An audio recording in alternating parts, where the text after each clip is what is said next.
Thinking. Functional fixedness, you have a certain belief of what's going on, but it's hard to overcome that to solve a problem in a novel way. If a problem doesn't look like a previous one, people won't solve it, even when the answer of that problem is the same as a previous problem. But if you tell them that they can solve the problem using the previous solution, they solve it right away. People don't transfer deep solution very easily across what looks like different situations. We all have a range of performance that's possible. One day you do it average, one day you do it better, one day you do it terrible, and so on. If you have an excellent performance, you're more likely to have a worse performance the next than having another excellent performance. Another example. If somebody in your family wins a Nobel Prize, what's the odds that other people in your family will win that? Almost null. That's called regression to the mean. One good day the next day it's likely to be worse, just statically. There's no such thing as hot streak, you only have small runs where people do a lot of good shots. But the probability of making any one shot is no higher or lower, given the probability that you made the prior shot, they're completely independent. Except, sometimes a person will have an exceptionally good or bad night. Nearest to the mean equals more likely to happen. Humans could figure out many things algorithmically, probability, but as an intuition that we have about things, heuristics. And we go by that feeling, instead of by being the rational analyst that we might be. Heuristics of availability, we think how common something is, by the ease with which it comes to mind. Like it's easier to think of words beginning with K, than having K in the third position. Or it's easier to think that you can die of a terrorist attack, than dying of falling in the bathroom. It's more about all the things you hear around that you think it's more likely to happen, when in reality it's not. Heuristics, we tend to go for what we hear about, and imagine that how frequent or dangerous something is, and we do it intuitively. Heuristic of anchoring, how people come to quick decisions. Every time you negotiate, start with a big number, because when you lower it, they will feel it's a better deal. The first number, when you don't know what the right answer is, has an incredible power over how far you range from that, for your best estimate. Framing, people use it to convince you that their political position, corporate position, etc. is the way to go. E.g., if there's a disease, what program would you choose? Program A, 200 people will be saved. 72% will choose this. But if you change the way the program is right, a lot of things will change. Program A, 400 people will die. 22% will choose this one. Even though the program is the same. The way you frame it changes the way people perceive the program, by just the way it's described. So, how do you present it? Jobs made vs jobs lost. Lives saved vs lives lost, etc.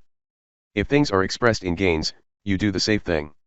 If it's in terms of loss, you do crazy things, in order to avoid any chance of a loss. Fully disjunctive reasoning, if you work your way through the possibilities, you find the answer, but your intuition doesn't do that. Higher level thought. Frontal lobes are in charge. Primary and premotor areas. Orbitofrontal, desires. Dorsolateral, decisions. Visual information - auditory information - touch - taste. Parts of the frontal lobes. The front half is acting upon the world, movement, making decisions. Lateral prefrontal cortex, motor cortex, premotor cortex, and higher levels of thought. Ventromedial area. Book, Chapter 13.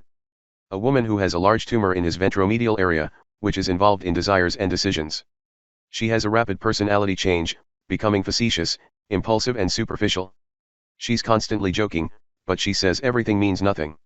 So, she's like there are facts of the world, but they don't feel like they mean anything. This area is also involved in understand to organize the relationship between thoughts and feelings. We have lots of habits, so it's a big problem for our brains to stop the bad habits. So, the frontal cortex initiates things, but also stopping things. E.g., patient with frontal lobe injury. His problem is not starting something. The problem is to stop. Also, they make perseverative errors. If you give them a rule, and you change it 10 rounds later, they will keep doing always the first rule, because they can't stop doing it. Which means, our mental flexibility depend mainly on prefrontal cortex. Patients with ventromedial lesions. They have utilization behaviors. Having powerful habits are very strong. But these patients can't stop doing their habits. Like one patient who came into the room of his doctor. And the doctor had a hammer, a picture, and nails in his desk.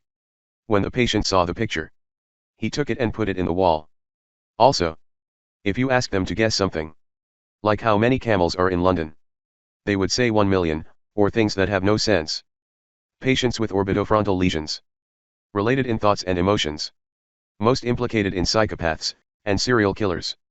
They do galvanic skin response, GSR, like polygraphs, and lie detectors, which measures the responses related to sweat glands. If you do GSR on normal people, you get the response if you show them pictures of people they know, and if you show them pictures of stranger, you don't get the response. In patients with orbitofrontal lesions, if you do GSR, you don't get a response even if you show them people they know. That's why it's so easy for them to deceive their friends and family, because they don't mean anything to him. So, they have this disconnection between thought and emotion. They know the person, but don't have an emotional response. In patients with prosopagnosia, even though they can't recognize faces, they get responses for GSR, if you show them people that they know. Risk-taking. Pick a card and win or lose money. Pile A, win $50 or lose $100. Pile B, win $100 or lose $1,250. Normal people usually pick pile A, because if you think it through, if you lose, you don't lose a lot. But patients with orbitofrontal lesions, they will always pick pile B. As if they go for that one-time thrill, over any long-term consequence. And then, if you measure the GSR when normal people pick pile B, their GSR goes like crazy. But, if you measure the GSR on or bifrontal patients, and they pick pile B, their GSR doesn't show any sign. Which make us wonder. The people who have trouble since they're 3 years old, serial killers, or psychopaths. They do that because of bad behavior, or it's because they have an injury in some parts of their brain. Kent Keel. He drives a van with a Mr. Scanner, and he drives from penitentiary to penitentiary, and does brain scanning with them. So, do you think that should be introduced in a court case for a serial killer?